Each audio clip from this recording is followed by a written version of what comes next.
Hello friends, welcome to my channel निकल study point. So what's up guys, I hope आप सब लोग ठीक होंगे एंड आप सबकी स्टडीज़ भी अच्छी चल रही होंगी। सो गाइस, अगर आप इस चैनल पर नए हैं तो प्लीज़ इस चैनल को सब्सक्राइब करें एंड बेल आइकन को जरूर प्रेस करें ताकि आने वाली वीडियो सबसे पहले आप तक पहुंचे। सो गाइस, आज के इस सेशन में मैं आपके लिए लेकर आई हूँ क्लास 11 चैप्टर 8 कोशिका वाले चैप्टर की audio book, NCERT audio book. और ये audio book new syllabus based है और न्यू सिलेबस पर आधारित है। तो हम इसे टाइम वेस्ट ना करते हुए स्टार्ट करते हैं, बिकॉज ये बहुत बड़ा चैप्टर है बट लेंदी है बट ज़्यादा हार्ड लैंग्वेज नहीं है इसकी, जो हम इसे जल्दी ही कंप्लीट कर लेंगे और हम कोशिश करते हैं इसे जल्दी ही कंप्लीट करने की। सो चलिए गाइस, हम स्टार्ट करते हैं। आप लोग भी अपनी एनसीईआरटी बुक एंड हाइलाइटर,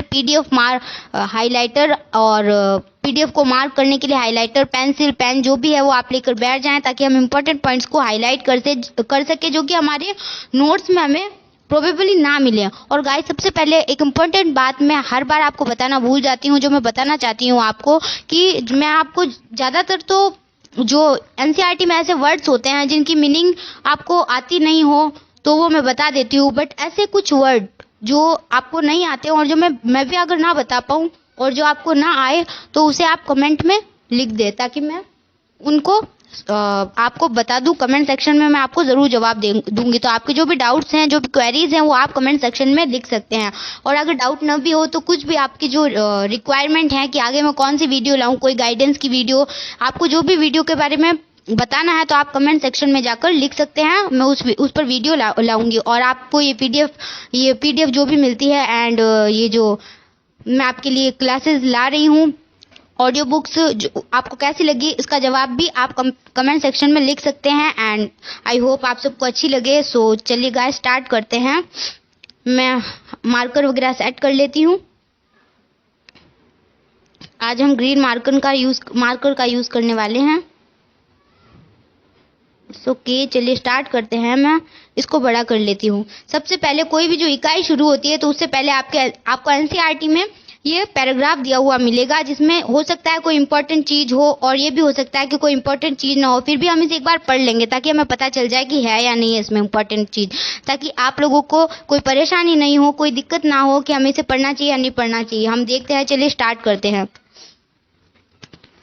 जीव विज्ञान जीवित जीवों का अध्ययन है, उनके स्वरूप एवं आकृति का विस्तृत विवरण है। विस्तृत विवरण ही सहज उनकी विविधता को प्रस्तुत करता है। कोशिका सिद्धांत या परिकल्पना इस विविध स्वरूपों में निहित एकत्व को इंगित करता है, अर्थात जीवन के सभी स्वरूप में कोशिकीय संगठन बताता है। इस खंड में दिए गए अध्यायों के अंतर्गत कोशिका संरचना तथा विखंडन द्वारा कोशिका वृद्धि का एक वर्णन प्रस्तुत किया गया है। इसके साथ ही कोशिका सिद्धांत जीवन प्रत्याभासों अर्थात शरीर विज्ञान व व्यवहारिक प्रक्रमों के रहस्य का बोध भी पैदा करती है। यह रहस्य जीवित प्रतिभासों के कोशिकीय संगठन की असत्ता, अखंडता की आवश्यकता थी, जिसे प्रदर्शन या अवलोकित किया गया। शरीर विज्ञान एवं व्यवहारिक प्रक्रमों को समझने के एवं अध्ययन करने के लिए कोई भी व्यक्ति को भौतिक रासायनिक उपगम अपनाना है तथा परीक्षण हेतु कोशिका मुक्त प्रणाली इस्तेमाल करना पड़ता है। यह उपगम हमें आणविक भाषा में विभिन्न प्रक्रमों को वर्णित करने के योग्य बनाता है। यह उपगम जीवित ऊतकों में तत्व एवं यौगिकों के विश्लेषण द्वारा स्थापित होता है। इससे हमें पता लग पाएगा कि एक जीवित जैविक में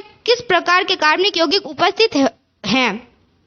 अगले चरण में यह प्रश्न पूछा जा सकता है कि कोशिका के अंदर ये यौगिक क्या कर रहे हैं और किस प्रकार से ये संपूर्ण शरीर विज्ञान प्रक्रम जैसे कि पाचन, उत्सर्जन, स्मरण, सुरक्षा, पहचानना आदि करते हैं। दूसरे शब्दों में हम इस प्रश्न का उत्तर देते हैं कि समस्त शरीर वैज्ञानिक प्रक्रमों का अणु आधार क्या है। यह किसी बीमारी के दौरान प्रकट असामान्य प्रक्रमों को भी स्पष्ट कर सकता है। जीवित जैविकों के इस भौतिक रसायन उपागम को समझने एवं अध्ययन की प्रक्रिया न्यूनीकरण जीव विज्ञान कहलाती। It's very important line. अगर नीट एग्जाम में डेफिनेशन पूछ ले तो हमें आनी चाहिए डेफिनेशन, तो हम हाईलाइट कर लेते हैं। यहाँ पर जीव विज्ञान को समझने के लिए भौतिक एवं रसायन शास्त्र की तकनीकी एवं संकल्पना का उपयोग किया जाता है। इस खंड के अध्याय 9 में जैव अणु का संक्षिप्त विवरण प्रदान किया गया है।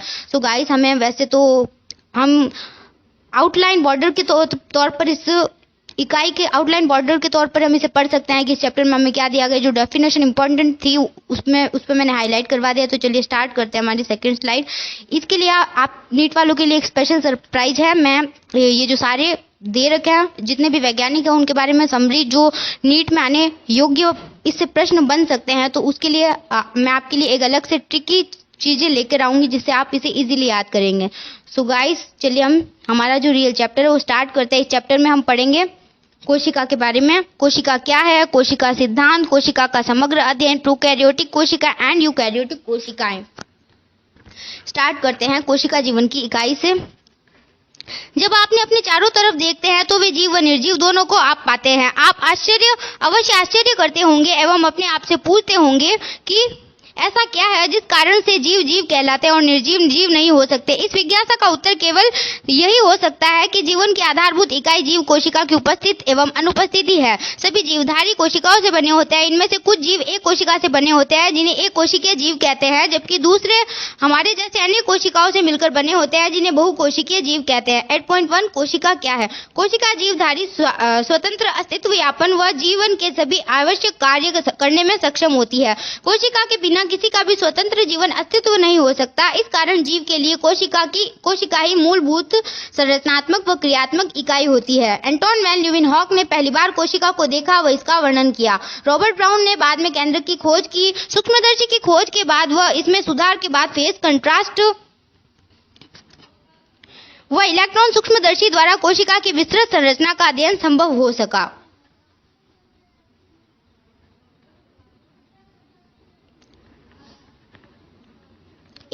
कोशिका सिद्धांत। 1838 में जर्मनी के वनस्पति वैज्ञानिक मित्र स्लाइडेन ने बहुत सारे पौधों के अध्ययन के बाद पाया कि पौधे विभिन्न प्रकार की कोशिकाओं से मिलकर बने होते हैं जो पौधों में ऊतकों का निर्माण करते हैं। लगभग इसी समय 1839 में एक ब्रिटिश प्राणी वैज्ञानिक थियोडोर श्वान ने विभिन्न जंतु कोशिकाओं के अध्ययन के बाद पाया कि कोशिकाओं के बाहर एक पतली परत मिलती है जिसे आजकल जीव द्रव्य झिल्ली कहते हैं। इस वैज्ञानिक ने पादप ऊतकों के अध्ययन के बाद पाया कि पादप कोशिकाओं में कोशिका भित्ति मिलती है जो इसकी विशेषता है। उपरोक्त आधार पर श्वान ने अपनी परिकल्पना रखते हुए बताया कि प्राणियों और वनस्पतियों का शरीर कोशिकाओं और उनके उत्पाद से मिलकर बना होता है। स्लाइडेन और श्वान ने संयुक्त रूप से कोशिका सिद्धांत को प्रतिपादित किया। यद्यपि इनका सिद्धांत यह बताने में असफल रहा कि नई कोशिकाओं का निर्माण कैसे होता है। पहली बार रुडोल्फ विर्चू ने 1855 में स्पष्ट किया कि कोशिका विभाजित होती है और नई कोशिकाओं का निर्माण पूर्ववर्ती कोशिकाओं के विभाजन से होता है। उन्होंने कथन दिया ओमनी सेलुली सेलुला। इन्होंने स्लाइडेन व श्वान की संकल्पना को रूपांतरित कर नई कोशिका सिद्धांत को प्रतिपादित किया। वर्तमान समय के परिप्रेक्ष्य में कोशिका सिद्धांत निम्न है कि सभी जीव कोशिका व कोशिकाओं के उत्पाद से बने होते हैं। सभी कोशिकाएं पूर्वस्थित कोशिकाओं से निर्मित होती है। 8.3 कोशिका का समग्र अवलोकन। आरंभ में आप प्याज के छिलके और या मनुष्य की गाल की कोशिकाओं को सूक्ष्मदर्शी से देख चुके होंगे। उनकी संरचना का स्मरण करें। प्याज की कोशिका जो एक प्रारूपी पादप कोशिका है जिसके बाहरी सतह पर एक स्पष्ट कोशिका भित्ति व इसके ठीक नीचे कोशिका झिल्ली होती है। मनुष्य की गाल की कोशिका के संगठन में बाहर की तरफ एक झिल्ली संरचना निकलती दिखाई पड़ती है। प्रत्येक कोशिका के भीतर एक सघन झिल्ली युक्त संरचना होती है जिसे केंद्रक कहते हैं। इस केंद्रक में गुणसूत्र क्रोमोसोम होता है जिसमें आनुवांशिक पदार्थ डीएनए होता है। जिस कोशिका में झिल्ली युक्त केंद्रक होते हैं उसे यूकैरियोट व जिसमें झिल्ली युक्त केंद्रक नहीं मिलता है उसे प्रोकैरियोट कहते हैं। दोनों यूकैरियोटिक व प्रोकैरियोटिक कोशिकाओं में आयतन को घेरे हुए एक अर्धतरल आव्यूह मिलता है जिसे कोशिका द्रव्य कहते हैं। अर्धतरल आव्यूह, it's important word for your NEET exam.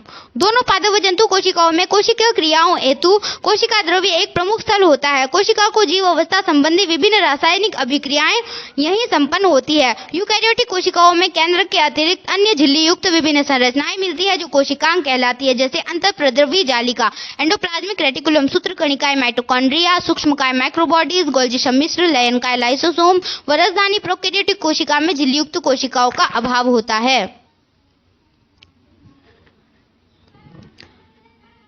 Diagrams में आपसे फिर से कह रही हूँ, डायग्राम्स फिर से इंपॉर्टेंट हैं, सो केयरफुल इन डायग्राम्स पर भी ध्यान दें।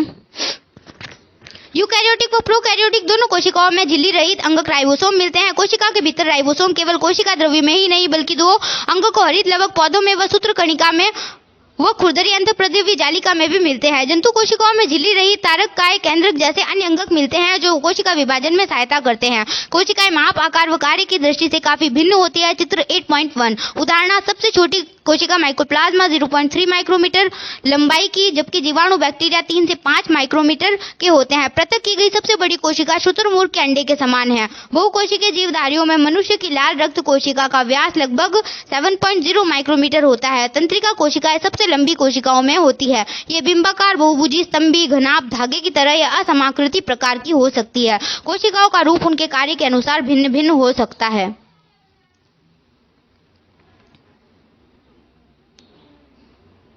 प्रोकैरियोटिक कोशिकाएं।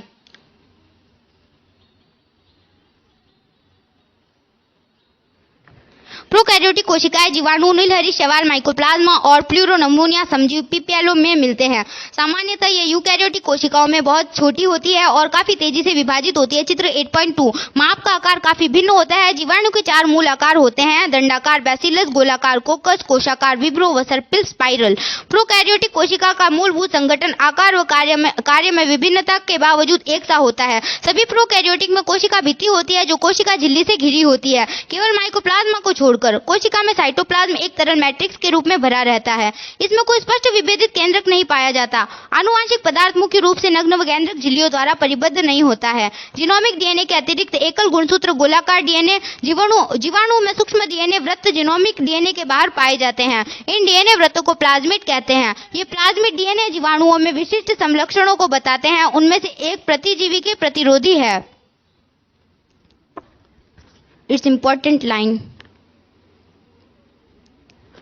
आप उच्च कक्षाओं में पढ़ेंगे कि प्लाज्मिक डीएनए वृत्त जीवाणुओं का बाहरी डीएनए के साथ रूपांतरण के प्रबोधन हेतु उपयोगी है। केंद्रक झिल्ली यूकैरियोटिक में पाई जाती है। राइबोसोम के अलावा प्रोकैरियोटिकों में यूकैरियोटिक अंगक नहीं पाए जाते हैं। प्रोकैरियोटिक में कुछ विशेष प्रकार के अंतर्विष्ट मिलते हैं। प्रोकैरियोटिक की यह विशेषता कि उनमें कोशिका झिल्ली एक विशिष्ट विभेदित आकार में मिलती है जिसे मेसोसोम कहते हैं। ये तत्व कोशिका झिल्ली अंतर्वलन होते हैं।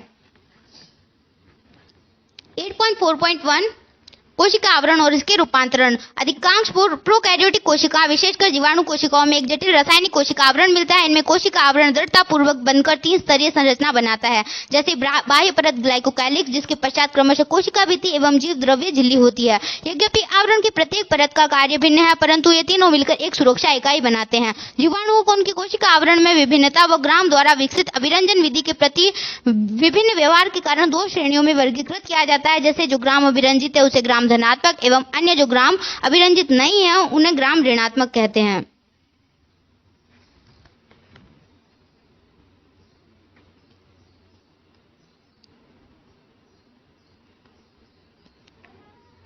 ग्लाइकोकैलिक्स विभिन्न जीवाणुओं में रचना एवं मोटाई में भिन्न होती है। कुछ में यह ढीली आच्छाद होती है जिसे अवपंक परत कहते हैं, व दूसरों में यह मोटी व कठोर आवरण के रूप में हो सकती है जो संपुटिका या कैप्सूल कहलाती है।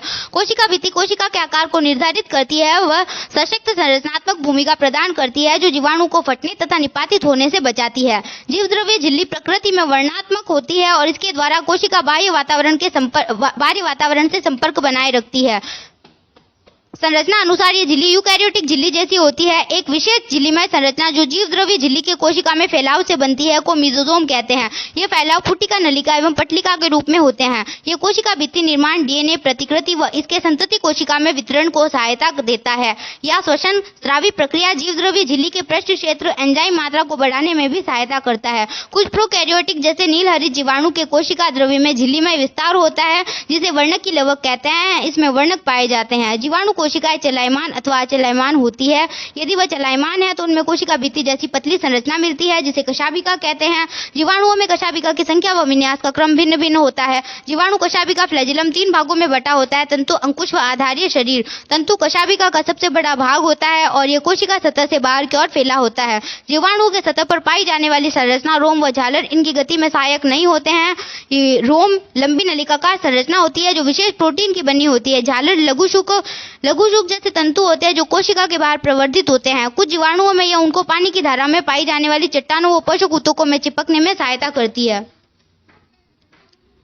8.4.2 राइबोसोम व अंतर्विष्ट पिंड। प्रोकैरियोटिकों में राइबोसोम कोशिका की जीवद्रव्य झिल्ली से जुड़े होते हैं। ये 15 से 20 नैनोमीटर आकार के होते हैं और दो उप इकाइयों 50S व 30S के बने होते हैं जो आपस में मिलकर 70S प्रोकैरियोटिक राइबोसोम बनाते हैं।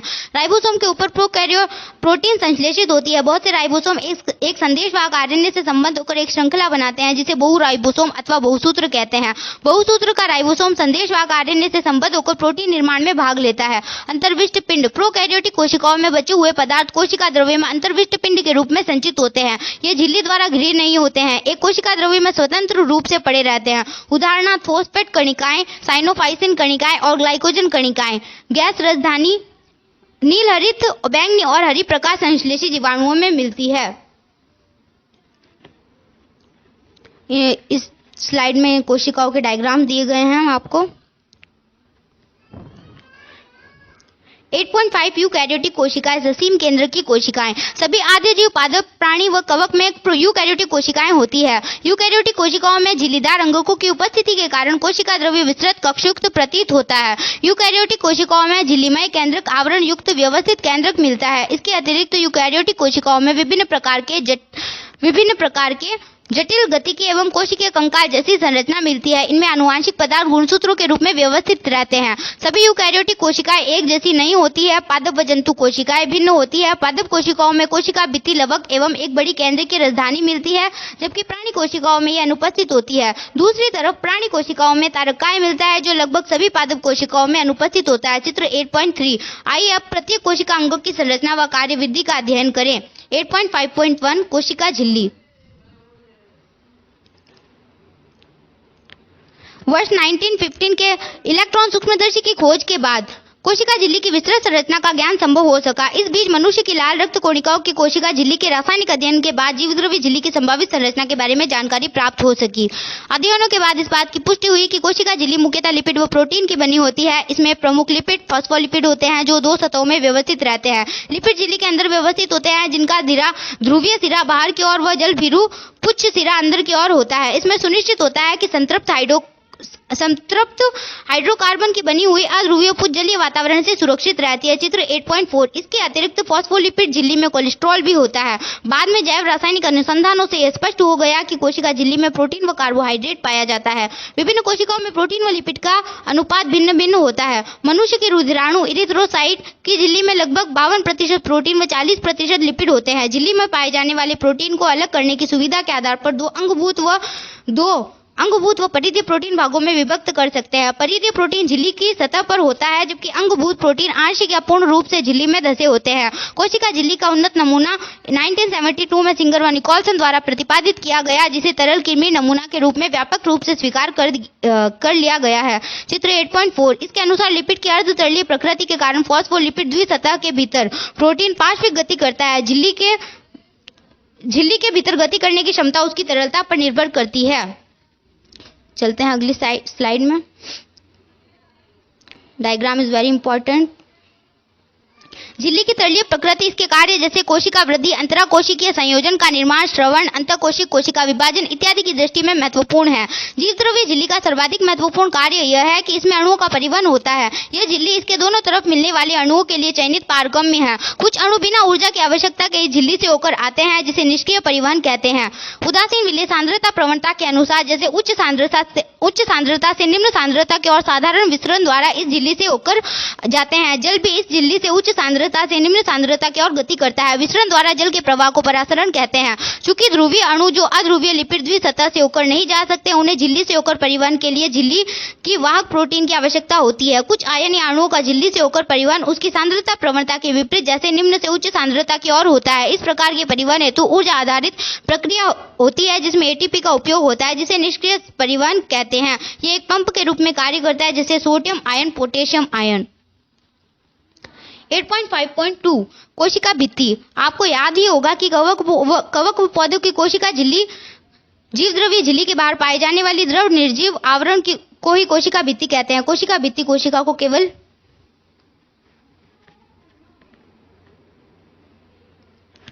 यांत्रिक हानि और संक्रमण से ही रक्षा नहीं करता है, बल्कि ये कोशिकाओं के बीच आपसी संपर्क बनाए रखने तथा अवांछनीय वृहद अणुओं के लिए अवरोध प्रदान करता है। शैवाल की कोशिका भित्ति सेलुलोज, गैलेक्टेंस, मैग्नीज व खनिज जैसे कैल्शियम कार्बोनेट की बनी होती है, जबकि दूसरे पौधों में सेलुलोज, हेमीसेलुलोज, पैक्टिन व प्रोटीन की बनी होती है। नवपादप कोशिका की कोशिका भित्ति में स्थित प्राथमिक भित्ति में वृद्धि की क्षमता होती है, जो कोशिका की परिपक्वता के साथ घटती जाती है। वह इसके साथ ही कोशिका के भीतर की तरफ द्वितीय भित्ति का निर्माण होने लगता है। मध्य पटलिका मुख्यतः कैल्शियम पेक्टेट की बनी सतह होती है, जो आसपास की विभिन्न कोशिकाओं को आपस में चिपकाए व पकड़े रहती है। कोशिका भित्ति एवं मध्य पटलिका में जीव द्रव्य तंतु प्लाज्मोडेस्माटा आड़े तिरछे रूप में स्थित होते हैं, जो आसपास की कोशिका द्रव्य को जोड़ते हैं। 8.5.3 अंतःझिल्लिका तंत्र। झिल्लीदार अंग कार्य व संरचना के आधार पर एक दूसरे से काफी अलग होते हैं। इनमें बहुत से ऐसे होते हैं जिनके कार्य एक दूसरे से जुड़े रहते हैं, उन्हें अंततः झिल्लिका तंत्र कहते हैं। इस तंत्र के अंतर्गत अंतःद्रव्य जालिका, गोल्जिकाए, लयनकाय व राजधानी अंग आते हैं। सूत्रकणिका, माइटोकॉन्ड्रिया, हरितलवक व परोक्सिसोम के कार्य उपरोक्त अंगों से संबंधित नहीं होते हैं, इसलिए इन्हें अंतःझिल्लिका तंत्र के अंतर्गत नहीं रखा गया है। 8.5.3.1 अंतःद्रव्य जालिका, एंडोप्लाज्मिक रेटिकुलम, इसे शॉर्ट फॉर्म में ER कहते हैं।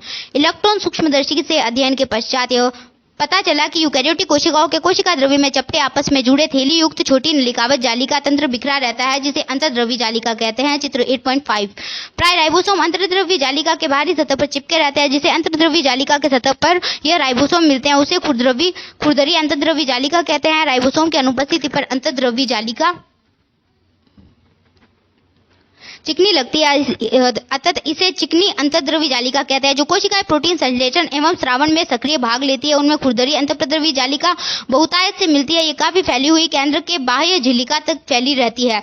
लेकिन चिकनी अंतःद्रव्य जालिका प्राणियों में लिपिड संश्लेषण के मुख्य स्थल होते हैं। लिपिड की भांति स्टेरॉयडल हार्मोन चिकने अंतःद्रव्य जालिका में होता है। 8.5.3.2 गोल्जी उपकरण। कैमिलो गोल्जी ने 1898 में पहली बार केंद्रक के पास घनी रंजित जालिका व संरचना तंत्रिका कोशिका में देखी, जिन्हें बाद में उनके नाम पर गोल्जिकाएं कहा गया। चित्र 8.6। ये बहुत सारी चपटी डिस्क आकार की थैली या कुंड से मिलकर बनी होती है, जिनका व्यास 0.5 माइक्रोमीटर से 1 माइक्रोमीटर तक होता है। ये एक दूसरे के समांतर ढेर के रूप में मिलते हैं, जिसे जालिकाएं कहते हैं। गोल्जिकाएं में कुंडों की संख्या अलग अलग होती है। गोल्जी कुंड केंद्रक के पास केंद्रित व्यवस्थित होते हैं, जिनमें निर्माणकारी सतह, उन्नतोत्तर शीर्ष व परिपक्व सतह, उत्तलोत्तर ट्रांस होती है। अंगक शीर्ष व ट्रांस सतह पूर्णतः अलग होते हैं, लेकिन आपस में जुड़े रहते हैं। गोल्जिकाए का मुख्य कार्य द्रव्य को संवेष्टित कर अंतरकोशिकीय लक्ष्य तक पहुंचाना होता है या कोशिका के बाहर स्रावण करना होता है।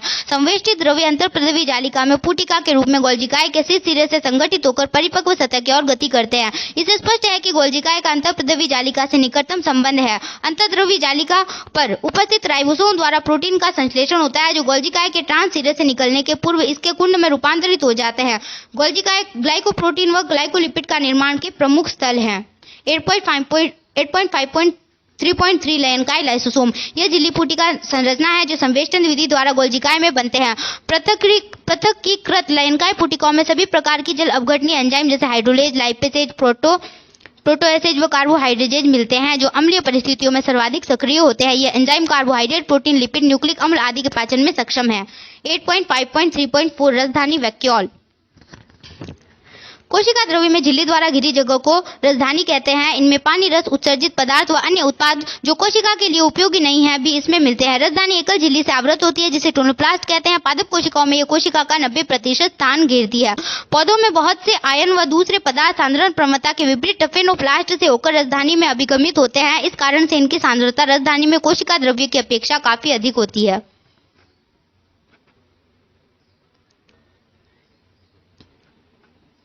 अमीबा में संकुचनशील राजधानी उत्सर्जन के लिए महत्वपूर्ण है। बहुत सारी कोशिकाएं जैसे आधे जीव में खाद्य राजधानी का निर्माण खाद्य पदार्थों को निकलने के लिए होता है। 8.5.4 सूत्रकणिका माइटोकॉन्ड्रिया। सूत्रकणिका को जब विशेष रूप से अभिरंजित नहीं किया जाता तब तक सूक्ष्मदर्शी द्वारा इसे आसानी से नहीं देखा जा सकता। प्रत्येक कोशिका में सूत्रकणिका की संख्या भिन्न होती है। यह उसके कार्य की सक्रियता पर निर्भर करती है। यह आकृति व आकार में भिन्न होती है। यह तस्तरी नुमा बेलनाकार आकृति की होती है, जो 1.0 से 4.1 माइक्रोमीटर लंबी व 0.2 से 1 माइक्रोमीटर औसत 0.5 माइक्रोमीटर व्यास की होती है। सूत्रकणिका एक दोहरी झिल्ली युक्त संरचना होती है, जिसकी बाहरी परत झिल्ली व भीतरी झिल्ली इसकी अवकाशिका को दो स्पष्ट जलीय कक्षों, बाह्य कक्ष व भीतरी कक्ष में विभाजित करती है। भीतरी कक्ष जो घने व समांगी पदार्थ से भरा होता है आधात्री मैट्रिक्स कहलाता है। बाह्य कला सूत्रकणिका की बाह्य सतह सीमा बनाती है। इसके अंतर झिल्ली कई आधात्री की तरफ अंतर्वलन बनाती है जिसे क्रिस्टी एकवचन क्रिस्टो कहते हैं। चित्र 8.7 क्रिस्टी इसके क्षेत्रफल को बढ़ाती है। इसके दोनों झिल्लियों में इनसे संबंधित विशेष एंजाइम मिलते हैं जो सूत्रकणिका के कार्य से संबंधित है। सूत्रकणिका का वायवीय श्वसन में संबंध होता है। इनमें कोशिकीय ऊर्जा एटीपी के रूप में उत्पादित होती है। इस कारण से सूत्रकणिका को कोशिका का शक्तिग्रह कहते हैं। सूत्रकणिका के आधात्री में एकल वृत्ताकार डीएनए अणु व कुछ आरएनए राइबोसोम चित्र एस तथा प्रोटीन संश्लेषण के लिए आवश्यक घटक मिलते हैं। सूत्रकणिका विखंडन द्वारा विभाजित होती है। Its diagram is very important for your NEET exam. 8.5.5 लवक plastid. लवक सभी पादप कोशिकाओं एवं कुछ प्रोटोजोआ जैसे युग्लिना में मिलते हैं। ये आकार में बड़े होने के कारण सूक्ष्मदर्शी से आसानी से दिखाई पड़ते हैं। इसमें विशिष्ट प्रकार के वर्णक मिलने के कारण पौधे भिन्न भिन्न रंग के दिखाई पड़ते हैं। विभिन्न प्रकार के वर्णकों के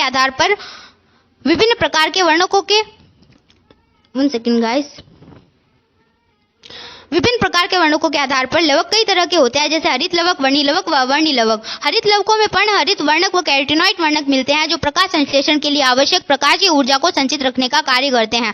वर्णकी लवकों में वसा, विलेय, कैरोटीनॉइड वर्णक जैसे कैरोटीन, जेंथोफिल व अन्य दूसरे मिलते हैं। इसके कारण पादपों में जैसे नारंगी व लाल रंग दिखाई पड़ते हैं। अवर्णी लवक विभिन्न आकृति एवं आकार के रंगहीन लवक होते हैं जिनमें खाद्य पदार्थ संचित रहता है। मंड लवक में मंड के रूप में कार्बोहाइड्रेट संचित होता है जैसे आलू तेल लवक में तेल व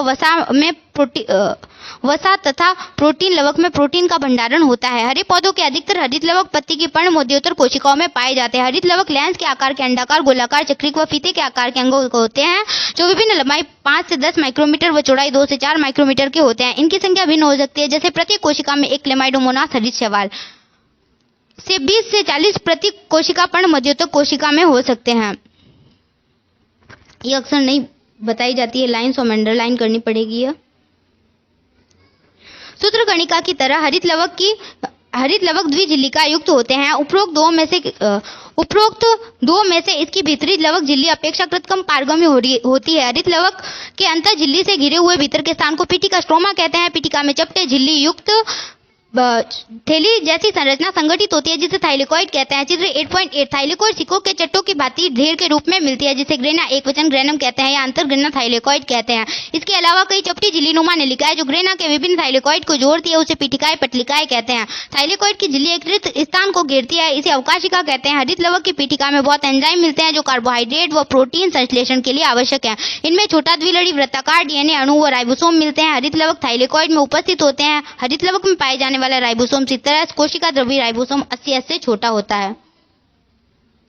8.5.6 राइबोसोम। जॉर्ज पैलेट ने 1953 में इलेक्ट्रॉन सूक्ष्मदर्शी द्वारा सघन कणिका में संरचना राइबोसोम को सर्वप्रथम देखा।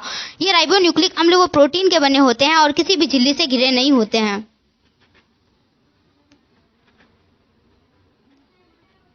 यूकैरियोटिक राइबोसोम 80S व प्रोकैरियोटिक राइबोसोम 70S प्रकार के होते हैं।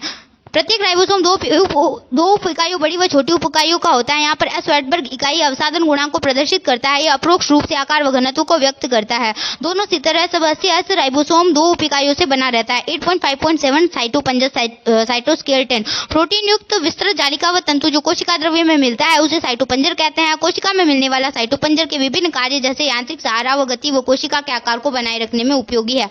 8.5.8 पक्षमा व कशाभिका, सीलिया तथा फ्लैजिला। पक्षमाभिकाएं एक वचन पक्षमा व कशाभिकाएं एक वचन कशाभिका रोम सदृश कोशिका झिल्ली पर मिलने वाली अपवृद्धि है। पक्षमाभ एक छोटी संरचना चप्पू की तरह कार्य करती है जो कोशिका को या उसके चारों तरफ मिलने वाले द्रव्य की गति में सहायता करती है। कशाभिका अपेक्षाकृत लंबे व कोशिका की गति में सहायक है। प्रोकैरियोटिक जीवाणु में पाई जाने वाली कशाभिका संरचनात्मक रूप से प्रोकैरियोटिक कशाभिका से भिन्न होती है। इलेक्ट्रॉन सूक्ष्मदर्शी अध्ययन से पता चलता है कि पक्षमाभ व कशाभिका जीव द्रव्य झिल्ली से ढके होते हैं। इनके कोर को अक्षसूत्र कहते हैं जो कई सूक्ष्म नलिकाओं का बना होता है जो लंबे अक्ष के समांतर स्थित होते हैं। अक्षसूत्र के केंद्र में एक जोड़ा सूक्ष्म नलिका मिलती है जो 9 द्विअरीय परिधि की ओर व्यवस्थित सूक्ष्म नलिकाएं होती है। अक्षसूत्र की सूक्ष्म नलिकाओं की इस व्यवस्था को 9+2 प्रणाली कहते हैं। चित्र 8.10 केंद्र के नलिका सेतु द्वारा जुड़े हुए एवं केंद्रीय आवरण द्वारा ढके रहते हैं जो परिधीय द्विक के प्रत्येक नलिका को अरीय दंड द्वारा जोड़ते हैं। इस प्रकार 9 अरीय तान या छड़ बनती है। Diagram is very important for your NEET exam. परिधीय द्विक सेतु आपस में जुड़े होते हैं। दोनों पक्षवाह व कशाभिका तारक केंद्र सदृश संरचना से बाहर निकलते हैं, जिसे आधार्य काय कहते हैं। 8.5.9 तारक काय व तारक केंद्र सेंट्रोसोम तथा सेंट्रियोल। तारक काय वह अंगक है जो दो बेलनाकार संरचना से मिलकर बना होता है, जिसे तारक केंद्र कहते हैं। यह अक्रिस्टलीय परिकेंद्र के द्रव से घिरा होता है। दोनों तारक केंद्र तारक काय में एक दूसरे के लंबवत स्थित होते हैं, जिसमें प्रत्येक की संरचना बैलगाड़ी के पहिए जैसी होती है। तारक केंद्र संख्या में 9 समान दूरी पर स्थित परिधीय ट्यूबुलिन सूत्रों से बने होते हैं। प्रत्येक परिधीय सूत्रक एक त्रिक होते हैं। 5 के त्रिक आपस में जुड़े रहते हैं। तारक केंद्र का अग्र भीतरी भाग प्रोटीन का बना होता है, जिसे धुरी कहते हैं। यह परिधीय त्रिक के नलिका से प्रोटीन से बने अरीय दंड से जुड़े होते हैं। तारक केंद्र पक्षमा व कशाभिका का आधार्य काय बनाता है और तर्कु तंतु, इट्स नॉट जंतु, तंतु लिखा हुआ है इधर, और तर्कु तंतु कोशिका विभाजन के उपरांत तर्कु उपकरण का निर्माण करता है। 8.5.10 केंद्रक या न्यूक्लियस। कोशिका अंग केंद्रक की खोज सर्वप्रथम रॉबर्ट ब्राउन ने 1831 से पूर्व की थी। बाद में फ्लेमिंग ने केंद्रक में मिलने वाले पदार्थ जो क्षारीय रंग से रंजित होता है उसे क्रोमेटिन नाम दिया। अंतरकाल अवस्था केंद्रक कोशिका केंद्रक जिसका विभाजन नहीं हो रहा हो, अत्यधिक फैली हुई व विस्तृत केंद्र के प्रोटीन तंतु की बनी होती है, जिसे क्रोमेटिन कहते हैं। केंद्र की अधात्री में एक या अधिक गोलाकार संरचनाएं मिलती है, जिसे केंद्रिक कहते हैं। चित्र 8.11 इलेक्ट्रॉन सूक्ष्मदर्शी अध्ययन से स्पष्ट होता है कि केंद्रक आवरण 2 समांतर झिल्लियों का बना होता है, जिनके बीच 10 से 50 नैनोमीटर का रिक्त स्थान पाया जाता है, जिसे परिकेंद्र के अवकाश कहते हैं। यह आवरण केंद्रक में मिलने वाले द्रव्य व कोशिका द्रव्य के बीच अवरोध का काम करता है। बाह्य झिल्ली सामान्यतः अंतर्द्रव्य जालिका से सतत रूप से जुड़ी रहती है व इस पर राइबोसोम भी जुड़े रहते हैं। निश्चित स्थानों पर केंद्रक आवरण छिद्र बनने के कारण विच्छिन्न हो जाता है। यह छिद्र केंद्रक आवरण को दोनों झिल्लियों के संगलन से बनता है। इन छिद्रों से होकर आरएनए व प्रोटीन अणु केंद्रक में कोशिका द्रव्य व कोशिका द्रव्य से केंद्रक की ओर जाते हैं। साधारणतः एक कोशिका में एक ही केंद्रक मिलता है, लेकिन ऐसा देखा गया है कि इनकी संख्या कभी-कभी परिवर्तित होती रहती है। क्या आप कुछ जीवों का नाम बता सकते हैं जिनकी कोशिका में एक से अधिक केंद्रक मिलते हैं? कुछ परिपक्व कोशिकाएं केंद्रक रहित होती है, जैसे स्तनधारी जीवों की रक्ताणु व संवहनी पौधों में चालनी नलिका कोशिका। क्या तुम मानते हो कि ये कोशिकाएं जीवित है? केंद्र की अधात्री या केंद्रक द्रव्य में केंद्रिक व क्रोमेटिन मिलता है। गोलाकार केंद्रक द्रव्य में पाया जाता है। केंद्रिका झिल्ली रहित वह संरचना है जिसका द्रव्य केंद्रक में सतत संपर्क में रहता है। ये सक्रिय राइबोसोमल आरएनए संश्लेषण हेतु स्थल होते हैं। जो कोशिकाएं अधिक सक्रिय रूप से प्रोटीन का संश्लेषण करती है, उनमें बड़े व अनेक केंद्रक मिलते हैं। आप याद करें कि अंतरावस्था केंद्रक में ढाली अस्पष्ट न्यूक्लियोप्रोटीन तंतुओं की जालिका होती है, जिसे क्रोमेटिन कहा जाता है। अवस्थाओं व विभाजन के समय केंद्रक के स्थान पर गुणसूत्र संरचना दिखाई पड़ती है। क्रोमेटिन में डीएनए तथा कुछ क्षारीय प्रोटीन मिलता है, जिसे हिस्टोन कहते हैं। इसके अतिरिक्त उनमें इतर हिस्टोन व आरएनए भी मिलता है। मनुष्य की एक कोशिका में लगभग 2 मीटर लंबा डीएनए सूत्र 46 गुणसूत्रों 23 जोड़ों में बिखरा होता है। आप गुणसूत्रों में डीएनए का संवेष्टन पैकेजिंग कक्षा 12 में विस्तृत रूप से अध्ययन करेंगे। गुणसूत्र सिर्फ विभाजक कोशिकाओं में दिखाई देते हैं। प्रत्येक गुणसूत्र में एक प्राथमिक संकीर्णन मिलता है, जिसे गुणसूत्र बिंदु सेंट्रोमियर भी कहते हैं। इस पर बिंब आकार की संरचना मिलती है, जिसे काइनेटोकोर कहते हैं। चित्र 8.12 तारक काय गुणसूत्र के दोनों और अद्रे गुण सूत्रों के एक बिंदु पर पकड़कर रखना है। गुणसूत्र बिंदु की स्थिति के आधार पर गुणसूत्रों को 4 प्रकारों में विभाजित किया जा सकता है। चित्र 8.13 मध्य केंद्रीय मेटासेंट्रिक गुणसूत्र में गुणसूत्र बिंदु गुणसूत्रों के बीचों बीच स्थित होता है, जिसमें गुणसूत्र की दोनों भुजाएं लगभग बराबर लंबाई की होती है। उपमध्य केंद्रीय सब मेटासेंट्रिक गुणसूत्र में गुणसूत्र बिंदु गुणसूत्र के मध्य से हटकर होता है, जिसके परिणाम स्वरूप एक भुजा छोटी व एक भुजा बड़ी होती है। अग्र बिंदु एक्रोसेंट्रिक गुणसूत्र में गुणसूत्र बिंदु इसके बिल्कुल किनारे पर मिलता है, जिससे एक भुजा अत्यंत छोटी व एक भुजा अत्यंत बड़ी होती है, जिसे अंतः केंद्रीय फेबोसेंट्रिक गुणसूत्र में एक गुणसूत्र बिंदु गुणसूत्र के शीर्ष पर स्थित होता है। It's diagram is very important for your NEET exam. So हमारा ये चैप्टर कंप्लीट होने वाला है लगभग। हम इसकी समरी रीड कर लेंगे अब। 8.5.11 सूक्ष्मकाय माइक्रोबॉडी। बहुत सारी झिल्ली आवृत सूक्ष्म थैलियां जिसमें विभिन्न प्रकार के एंजाइम मिलते हैं, ये पौधों व जंतु कोशिकाओं में पाई जाती है। अब हम इसकी समरी रीड कर लेते हैं, बिकॉज वैसे ही वीडियो बहुत लंबी हो चुकी है, बिकॉज ये चैप्टर बहुत ही लेंथी था। सभी जीव कोशिका या कोशिका समूह से बने होते हैं। कोशिकाएं आकार व आकृति तथा क्रियाएं कार्य की दृष्टि से भिन्न होती है। झिल्लीयुक्त केंद्रक वान्य अंगों की उपस्थिति या अनुपस्थिति के आधार पर कोशिका या जीव को प्रोकैरियोटिक या यूकैरियोटिक नाम से जानते हैं। एक प्रारूपी यूकैरियोटिक कोशिका केंद्रक व कोशिका द्रव्य से बना होता है। पादप कोशिकाओं में कोशिका झिल्ली के बाहर कोशिका भित्ति पाई जाती है। जीव द्रव्य कला चयनित पारगम्य होती है और बहुत सारे अणुओं के परिवहन में भाग लेती है। अंतर्झिलिका तंत्र के अंतर्गत अंतर्द्रव्य चालिका, गोलजिकाएं, लयनकाएं व राजधानी होती है। सभी कोशिकीय अंगक विभिन्न एवं विशिष्ट प्रकार के कार्य करते हैं। पादप कोशिका में हरित लवक प्रकाश संश्लेषण के लिए आवश्यक प्रकाशीय ऊर्जा को संचित रखने का कार्य करते हैं। तारक व तारक केंद्र पक्षमाप व कशाभिका का आधार इकाई बनाता है जो गति में सहायक होता है। जंतु कोशिकाओं में तारक केंद्र कोशिका विभाजन के दौरान तर्कु उपकरण बनाते हैं। केंद्रक में केंद्रिक व क्रोमेटिन का तंत्र मिलता है। अंगों के कार्यों को नियंत्रित ही नहीं करता बल्कि आनुवांशिकी में भी भूमिका अदा करता है। अतः कोशिका जीवन की संरचनात्मक व क्रियात्मक इकाई है। अंतःप्रद्रवी जालिका नलिकाओं व कुंडों से मिलकर बनी होती है। ये दो प्रकार की होती है, खुरदरी व चिकनी। अंतःद्रवी जालिका पदार्थों का अभिगमन, प्रोटीन संश्लेषण, लाइपोप्रोटीन संश्लेषण तथा ग्लाइकोजन के संश्लेषण में सहायक होती है। गोल्जिका झिल्लीयुक्त अंगक है जो चपटे थैलीनुमा संरचना से बने होते हैं। इनमें कोशिकाओं का स्रावन सम्मिलित होता है जिसमें सभी प्रकार के वृहद अणुओं के पाचन हेतु एंजाइम मिलते हैं। राइबोसोम प्रोटीन संश्लेषण में भाग लेते हैं। ये कोशिका द्रव्य में स्वतंत्र रूप से या अंतर्द्रवी जालिका से संबंध होते हैं। सूत्रकणिका ऑक्सीकारी फॉस्फोरिलीकरण तथा एडिनो ट्राइफॉस्फेट के निर्माण में सहायक होता है। ये द्विक